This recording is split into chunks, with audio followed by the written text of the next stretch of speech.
Hi friends, I hope you are doing well. Today we'll talk about how to fix or how to solve the problem of UltData app. You will click on settings as you see and you will enter.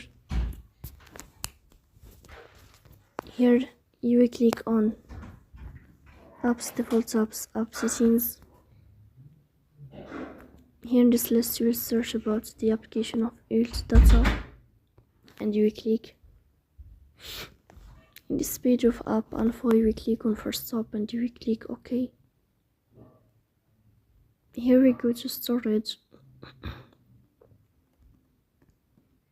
Then we click on clear cache.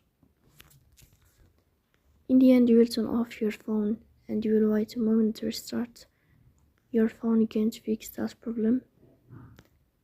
So please don't forget to support us by like and subscribe. See you